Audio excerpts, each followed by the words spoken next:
নদীর পাথর খাইয়া শেষ করে ফেলায়। যেই জাতি নদীর পাথর হজম করে, এই জাতির কাছে শুধু বাংলাদেশ না, পৃথিবীটা দিলেও নিরাপদে থাকার সম্ভাবনা নাই।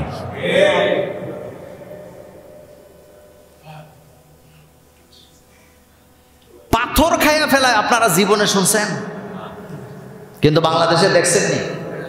এবার আপনারা আমার কথার জবাবটা জোরে দিবেন। ওই এলাকায় পুলিশ আসেনি, বিজিবি আসেনি, আর্মির টহল ছিল কি ছিল না, ভালো মানুষ ছিল কি ছিল না, ডিসি আসেনি, টিউনো আসেনি, ইউনো আসেনি, তো তারা কি আঙ্গুল চুষছিল? আসলে আঙ্গুল চুষে নাই,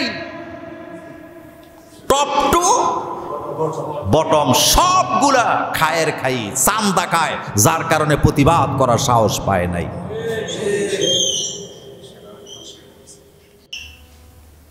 আপনাদের মসজিদের কমিটির একজন ক্যাশের টাকা খেয়ে ফেলে, কালাম ভাই, আমি প্রতিবাদ করব এটা উনি জানার পরে আমার পকেটে যদি 20,000 টাকা ঢুকায় দেয়, এরপরে আমার মুখ এখন চলবে না, বন্ধ থাকবে।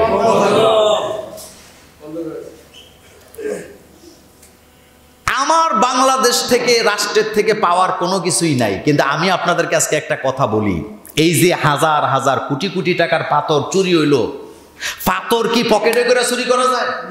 আসতে বলেন কেন? পাথর কি বাজারের ব্যাগ দিয়ে নেওয়া যায়? যায় না। তো নিল কেমনে? নৌকা দিয়ে। হাজার হাজার শ্রমিক লাগে পাথর উঠাইতে, কেউ দেখলো না। আসলে দেখছে ঠিকই, কিন্তু পকেটের মধ্যে মাল দিয়ে মুখকে কি করে দিছে? বন্ধ করে দিছে। এই জাতির কাছে আপনি কি আশা করতে পারেন?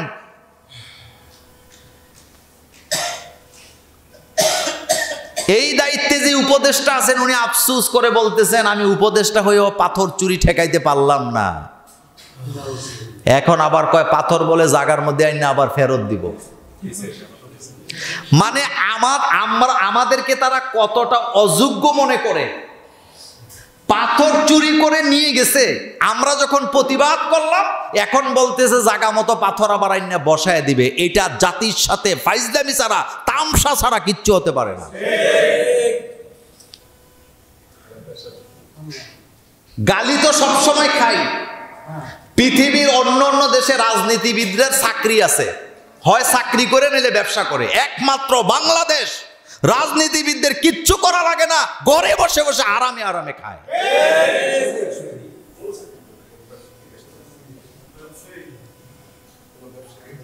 আমি মনে করি এই পাথর চুরির সাথে নৌকার মাঝি আর লেবারেরা আসলে জড়িত না, তারা শুধু হুকুম তালমিল করেছেন।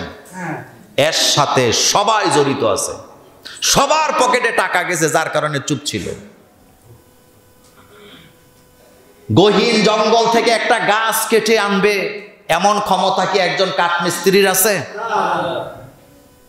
বনের রাজারাই বন খাইয়া শেষ করে। এত বড় বিশাল এলাকা, আমি এখানে অনেকবার গিয়েছি। এত বড় বিশাল এলাকা, যেখানে বিজিবি আছে, পুলিশ আছে, প্রশাসন আছে, ডিসি আছে, এসপি আছে, সমাজের জন্য যারা কাজ করে তারাও ছিল।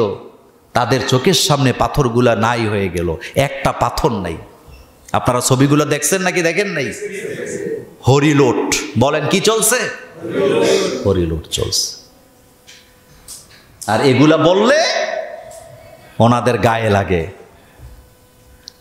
কথায় আছে, গরম ভাতে বিলাই বেজার।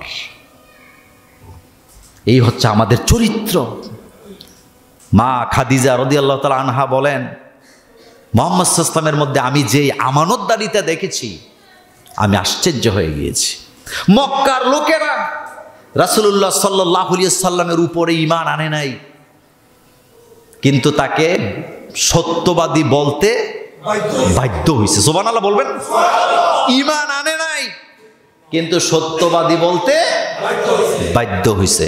হযরতে খাদিজাতুল কুবরা রাদিয়াল্লাহু তাআলা আনহা তিনি স্বামীর ব্যাপারে কি বলে শুনেন। খাদিজাতুল কুবরা বলেন,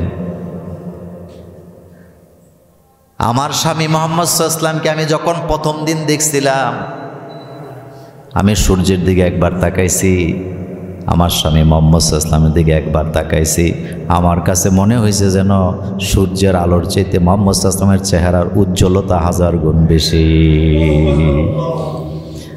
আবু তালিব যায় কয়, খাদিজা তোমার তো ব্যবসা বাণিজ্যের অভাব নাই, আমার বাতিজার একটা চাকরি দাও, তোমার কোম্পানিতে তোমার তো অনেক কিছু আছে। খাদিজা জিজ্ঞেস করলেন, আপনার বাতিজার লেখাপড়া কদ্দূর জানে?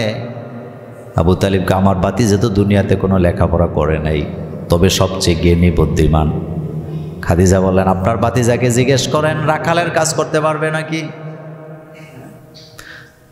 রাখালের কাজ তার মানে ছাগল চড়াবে, বকরি চড়াবে, এই কাজটা আপনার বাতিজা পারবে নাকি?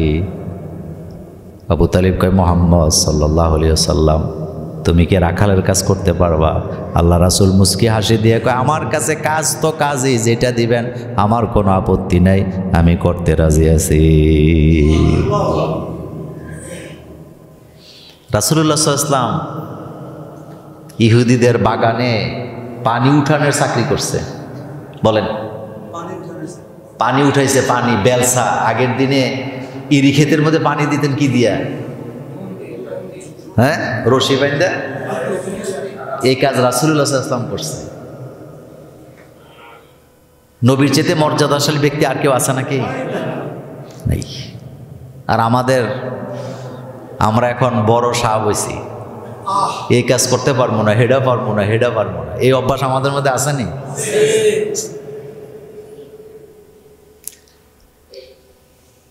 খাদিজার কাছে আবু তালিব যায়, আমার বাতিজা রাখালের কাজ করতে রাজি। এবার চাকরি হয়ে গেছে, রাখালের কাজ। সারাদিন বকরি চড়াইছে রাসূল। ওই অঞ্চলের অন্যান্য রাখালরা সাক্ষী দিছে, জীবনে এমন রাখাল কোনোদিন দেখি নাই। রাখাল আসছে বকরি চড়াইতে পাহাড়ের কিনারায়। আমরা তাকায় সারাদিন দেখলাম এই রাখাল যায় যেদিকে, মেঘের ছায়া থাকে সেদিকে। জীবনে এমন রাখাল দেখি নাই। রাখাল ডাইনে গেলে মেঘ ডান দিকে যায়, রাখাল বামে গেলে মেঘের ছায়াগুলি বাম দিকে চলে যায়। রাখাল যদি সামনে যায় তার পেছনে পেছনে ছায়া যায়। সারাটা দিন বকরি চড়ালো, সূর্যের তাপ তার গায়ে লাগতে দেয় নাই। এই যেন অদৃশ্য এক ছায়া, যা দেখে আমরা আশ্চর্য হয়ে গেলাম। তখনই বুঝতে পেরেছিলাম তিনি কোনো সাধারণ মানুষ হতে পারে না। বকরি চড়ায় বাড়িতে গেছে। খাদিজা তার ম্যানেজারকে বললেন, গনে দেখো তো কোনো বকরি হারাইছে কিনা। তারা নিজেরাই সাক্ষী দিয়েছে, প্রতিদিন আমরা যখন ছাগল চড়াতে যাই 2টা 3টা 5টা 20টা করে ছাগল বকরি হারায়া যায়। নেকড়েরা খেয়ে ফেলে, শিয়ালে খেয়ে ফেলে, বাঘে খেয়ে ফেলে। কিন্তু মুহাম্মদ সাল্লাল্লাহু আলাইহি ওয়াসাল্লাম দায়িত্ব নেওয়ার পরে খাদিজার ফার্ম থেকে একটা বকরিও হারায়া যায় নাই, একটা বকরিও। কি আমানতদারি! খাদিজা বলেন, আমি বুঝে গেলাম এ কোনো সাধারণ মানুষ হতে পারে না। খাদিজা যায় ঘোষণা দিলেন, ও নবী মুহাম্মদুর রাসূলুল্লাহ। তখনও তো রাসূলুল্লাহ সে জানে না এটা রাসূল যে হইছেন। খাদিজা বলতেছেন, ও মুহাম্মদ, আজকের থেকে তোমাকে আর রাখালের কাজ করতে হবে না। আমি তোমাকে আমার পুরো কোম্পানির ম্যানেজিং ডিরেক্টর অর্থাৎ ক্যাশিয়ারের দায়িত্ব তোমাকে দিলাম। তোমার মধ্যে আমানতদারি আছে। সুবহানাল্লাহ। তোমার মধ্যে কি আছে? আর আমাদের দেশে ম্যানেজার কয়দিন পরে ফ্যাক্টরি কিনা ফেলায়, ঠিক না?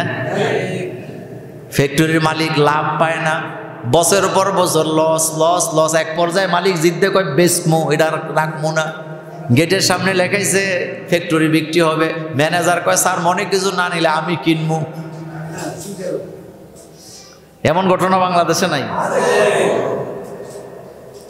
এর জন্য রাসূলকে বলা হয় আল আমিন। বলেন, কি বলা হয়? আর সেই নবীর উম্মতেরা